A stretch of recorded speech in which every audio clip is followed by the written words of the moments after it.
I misspelled skyscrapers once. Well spotted. Give yourself a medal. Bye! Oh, hi.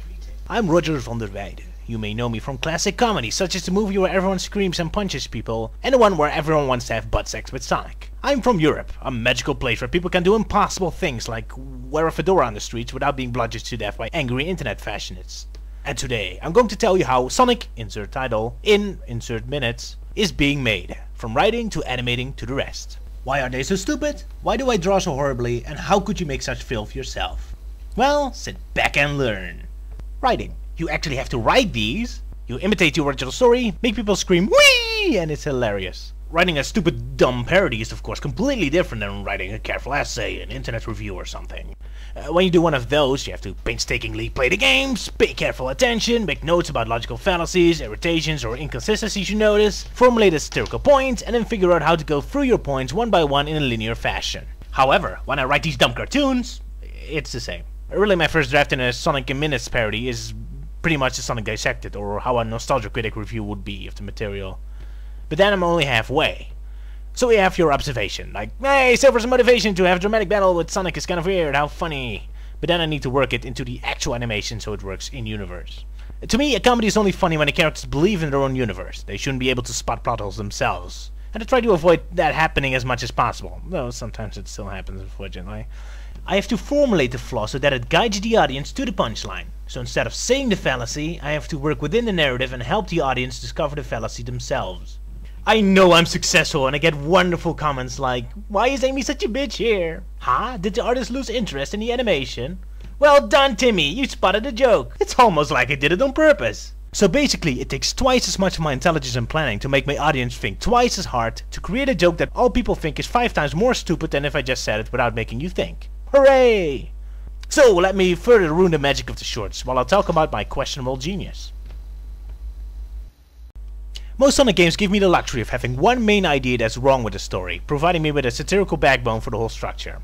So punchback in Sonic Battle may seem just like a silly word or just to reference the fact they happened to punch Emerald at that point, but it's more. It represents the fact that despite the fact Sonic Battles tries to come across like a dramatic story about Sonic and friends bonding with Emerald and then losing him in a tragedy, it's really just about everyone immediately using Emerald as an opportunity to start training and fighting, and are basically just punching the heck out of each other. And no, people don't literally want to have butt sex with Sonic and free riders. It's more a deliberately awkward and juvenile catchphrase to sum up the fact that everyone has an unhealthy obsession with Sonic in that storyline. And yes, Sonic didn't say Mac nose hair 100 times in Sonic Lost World. It represents Sonic's irritating juvenile sense of humor. And sometimes it's not a direct comment on Sonic's behavior, but more about the writer's attitude about shoving comic relief in scenes that don't need it. Using the same joke constantly puts emphasis on the irritation and simple-mindedness of his humor, because actually giving him unique jokes constantly might confuse audiences I'm actually paying homage to Sonic's wonderful insights, and I wouldn't be able to sleep at night if people thought I did.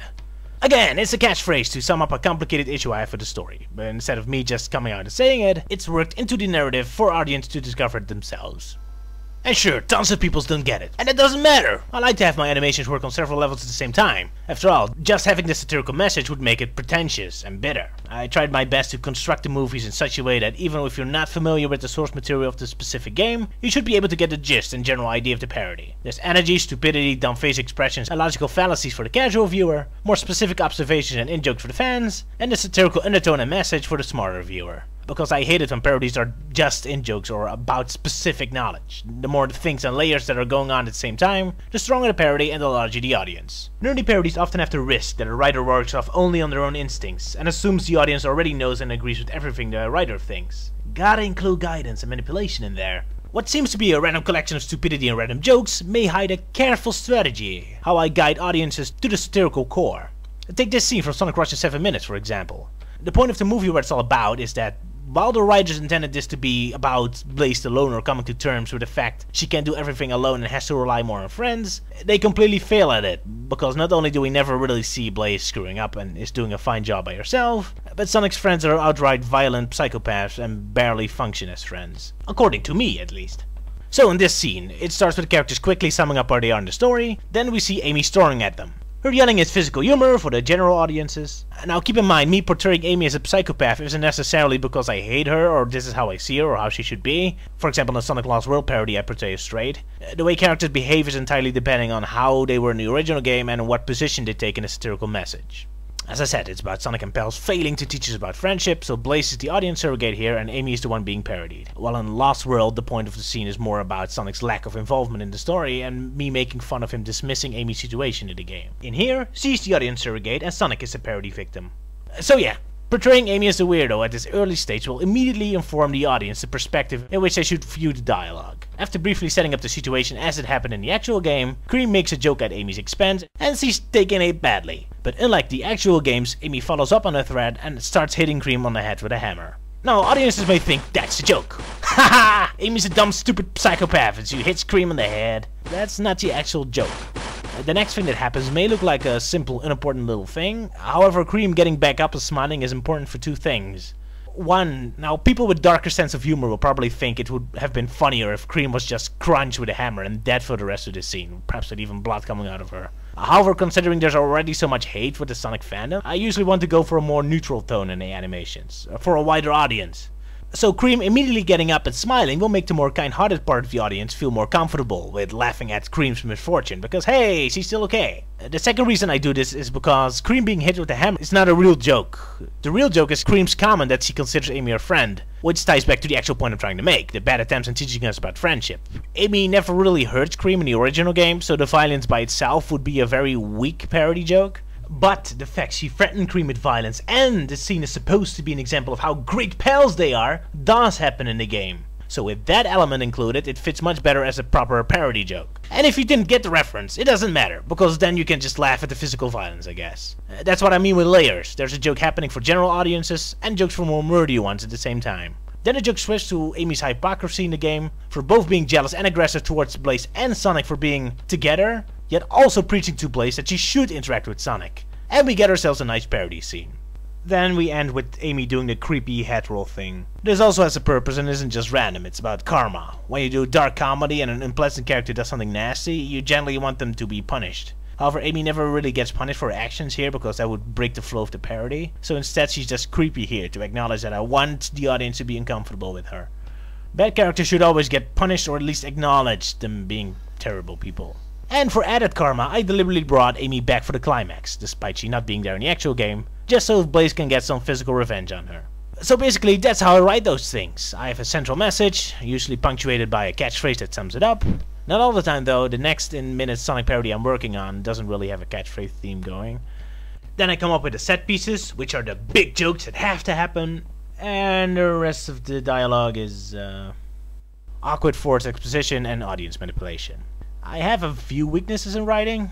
Biggest challenge to me is ending them. These videos always have a fast rhythm and pace, so I kind of need to slow them down at the end, otherwise they would end far too abruptly. But writing a slow ending is hard. I want to end it immediately after the last joke is told.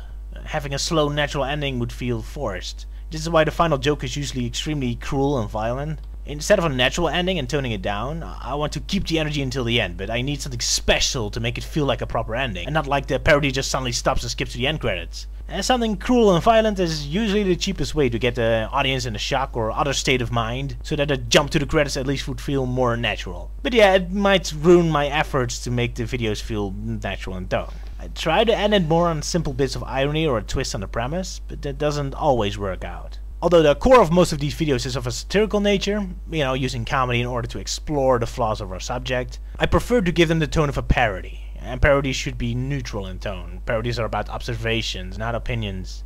Just, hey look, this is something that amuses me. It should be able to be enjoyed by people who hate the source material, but also those who love it. And preferably even by people who don't even know the source material. That's a good parody. That's my intent and goal. Whether I succeed or not, I leave that up to you. Drawing. Writing is dumb. Everyone can write. But how do you animate this stuff? Well, there's a lot of stuff to draw for one cartoon, so first we need tons of energy. Of course, the obvious helps. Poisoning yourself with coffee. But surprisingly, you can't tell it from my body shape, but exercise and moving around also helps getting you some energy. Whoa! I animate with a program called Adobe Flash. I started with Macromedia Flash 4 back in 2001 and grew with it until Adobe took over with version CS3. That's pretty much the last time I was impressed by any improvements. I used some later versions of Flash at my job, but they were more frustrating than anything. Flash is expensive and Flash CS3 can pretty much do everything I need, so sorry Adobe, whatever. I'm crossy and old, I'm sticking with CS3. Okay, this isn't a tutorial for Flash, but here's a quick crash course how it works, I guess. So it's basically like Microsoft Paint, except with 3 important differences. One, there's layers. That allows you to move some parts of the drawing independent to others. There's a timeline, which means the drawing can change over time. And you can add sounds. That's pretty much the important things. Very simply put, there's 2 ways you can animate something. Either you make the program calculate it for you. So let's say a drawing is here, and then later in the timeline I tell it to move here. Or you can do it the old-fashioned way, and updating the drawing frame by frame. Add a sound effect, and there we go. Animation. I'm a pathetic, lazy asshole, so my favorite animation trick is kinda morph 2 drawings into each other. Like here's one drawing, for a couple frames I stretch it, and then it's replaced by a new drawing. So, now I ruined the illusion that I'm a genuine animator, let's move on. Roger, why do you draw so freaking horrible, you pathetic loser? Ah, now that's a good question. Here's a fun little game. Watch an animated feature and watch the end credits. You see all those names there? All these jobs? I'm all of them.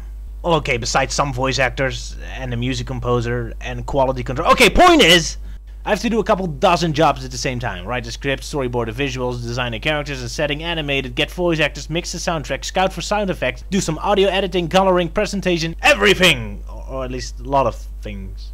And each of those jobs consists of even more sub-jobs within. Some of my friends that want to become animators never get anything finished, because they're constantly worried about every detail. You have to do over hundreds of skills and you can't do all of them perfect. Although some people exist that are doing very good at it, but yeah, most people don't. You could of course work in a group, that helps. Some of the animators you know on the internet have a whole studio with staff, like the Jib Jab. Well, here's my studio! And my staff. Point is, in order to keep myself sane, in order to be able to finish a movie at all, I have to make sacrifices. I have to take priorities. Take drawing, for example. Drawing isn't just a thing. Drawing consists of several elements. Perspective, expression, dynamics, detail, proportions. I can't be perfect in all of them. I don't want to be perfect in all of them. I choose what I find important. What do I find important? Well, I'm not a true artist. I don't consider myself a proper animator. I'm a storyteller first and foremost, so setting is important to me. I want a kitchen to feel homely, a summer day to be sunny, London to be London. I work for several hours in this background and it's only on screen for like 5 seconds in the actual cartoon. And colors. Colors are important to me because they're the part of the drawing that makes the most impact on short notice. If something is on screen for just a second like this, you probably do remember the color. A color makes a big impression and fast. Perspective takes time. A good or bad perspective can only be discovered if you focus, if you look, if you search for it. It takes time. But the color is immediately there. Boom! And this is animation. Stuff is on screen for just a couple seconds, and there's a bunch of stuff going on at the same time, so most people can't even concentrate on most of the elements that much. Therefore, colors have a high priority to me, and perspective doesn't. Too bad I'm being horrible, inconsistent by color changing and stuff. Yeah, that's just me being stupid and bad. Anyway, again, I'm a storyteller. A setting tells a story. Proportions don't tell a story. Those are physics. Physics don't tell a narrative. They tell science. And you don't want to watch my dumb cartoons for science. At least I hope so. I'm so sorry for your marks at school if you did. These are dumb cartoons, not scientific blueprints for biological studies. Well, okay, I don't deliberately avoid or ruin physics. There are a few brain cells in my head that pay a little attention to them, but not much.